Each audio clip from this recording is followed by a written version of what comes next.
Hey guys, welcome back to Odds of War. My name's Matt, and today we are talking about how to set up a balanced kill team board. All right, guys, so terrain is very important on a kill team board, of course. I always like to say that terrain is like the third army on the table.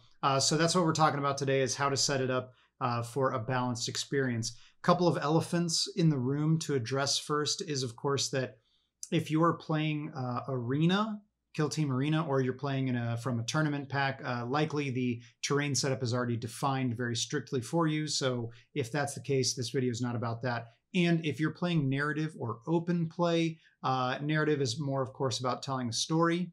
So a balanced kill team board is not necessarily what you're looking for. You could have a lopsided board and that just plays into the narrative. And open play is just about getting your models on the table and having a good time. So don't worry too much about terrain as far as that goes. So that being said, we're talking about matched play kind of with the open kill team format. So like I said, I like to think of terrain as the third team on the table. And so with that in mind, just to talk really quick, some broad topics with it is that it should be providing benefits and drawbacks to both teams on the field.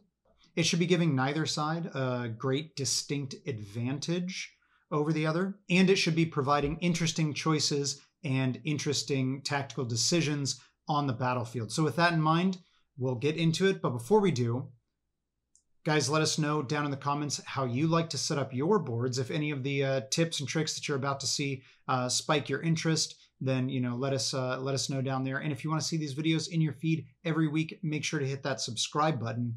And if you're interested in supporting the channels in other ways, there's links in the description to do so. Let's get into it.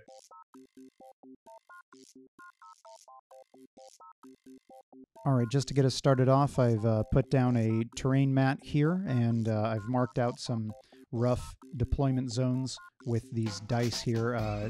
These are not by any means of any sort of exact measurements, but they're close enough for government work, so that's what we're doing here. So the first thing I do when setting up a kill team board is setting down a large line of sight blocking piece in the center of the board, flanked by a few smaller line of sight blockers. This provides both sides with an accessible route to get to the center of the table without getting shot to pieces. I also like a piece of terrain that has an elevated position so that you have an incentive to go to the center of the board, and the first team that reaches that center can claim a good firing position. It also establishes lanes of play that you can build off of.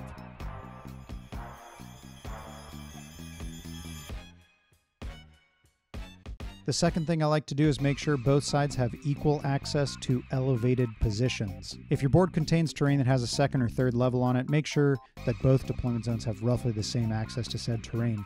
You can see in this example here, if one side has all these raised pieces and the other side has nothing, well, you can already see how unbalanced that is. So whether it's a catwalk system like we have here in the example, or it's like towers and crates scattered around, just make sure that each deployment zone has a roughly equivalent access to that.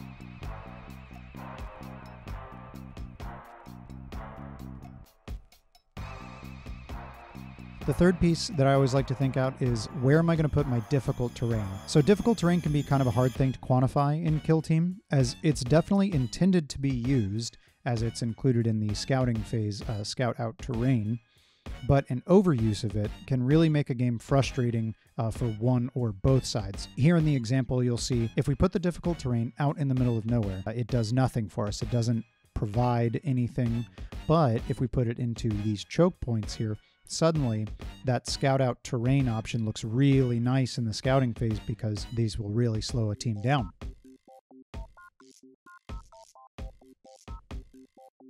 The last thing I like to do is to scatter obscuring features throughout the board. So, small crates, barrels, barricades, these little vehicles, anything like that, just to provide a -1 to be hit in certain areas, and that give both teams an equal opportunity to interact with this -1 to hit feature.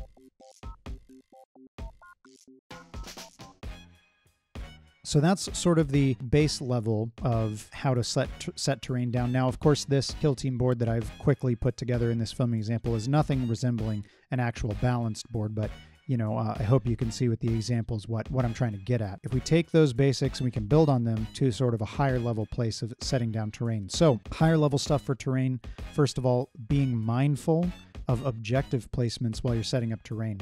Most kill team missions involve some number of objective markers, and they're usually static. They're already defined where they are in the mission. It would be a very bad game board situation if you set up your terrain and then set down your markers and you realize that one of those objectives is heavily obscured and hard to get at from the opposing side, and then said opposing side has just a completely open and empty objective marker that would be hard to defend. So you just want to make sure that you add a mix of terrain around each objective marker for varied play. The next thing I like to do is I like to check my lines of sight. So I like to crouch down and look quickly at the board from 360 degrees to make sure it's balanced. What I look for is 2 to 3 lanes that you can see clear from one side of the board to the other, with obscurement for shooting units to control, and 2 or 3 lanes of movement that you could move through line of sight blocking terrain for melee units to move up and through. This ensures that no matter the type of model in question, they can control board space in some way, shape, or form. The last thing I like to do is I do a quick base size check. So in Kill Team, since you can't move through terrain, I like to quickly take a model, in this instance, this Meganob here. I usually pick whoever's got the biggest base, and then I just make sure there's no pathways that they can't go through. I'll move around terrain, adjust accordingly, and I just sort of skate them through the board really quickly. One of the things I do like, though, is finding areas where only one model can really fit through, because it does provide a tactical opportunity to sort of body block enemy units. And then the last thing I want to talk about today, as far as these terrain examples go, is combinations of terrain. So different things you can do. For example, here we have a line of sight blocking piece of terrain, and we're going to place difficult terrain around it. So it gives you a great deal of protection for a model that gets in there, because, well, they can't be shot because they can't be seen, but they will have difficulty getting out to affect the game in other ways. Another one we have is an elevated position. That would be fantastic for a sniper style model, but it's just far enough away from the deployment zone that they can't get there in one turn, necessitating a choice of whether it's worth it for that model to move and suffer penalties for moving and shooting, things like that, for a turn or two to set up for later game, or to just set their sniper up somewhere in their deployment zone and leave them there. So we have obscuring terrain near our objectives. In this case, some barricades flanking 2 sides of the objective, and you'll notice from 2 angles it's obscurement, and from 2 angles it's wide open.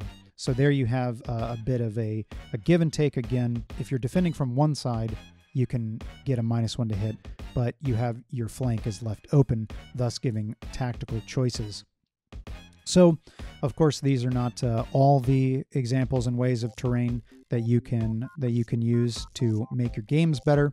And, like I said, none of my examples here show like a perfectly balanced board or anything, but I hope that through the discussion of the examples that you have found something useful and can use that.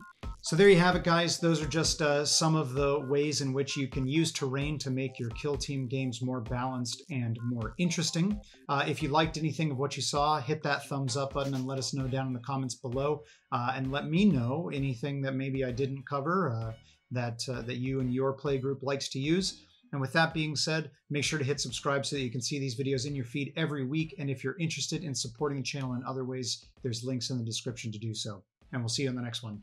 Bye.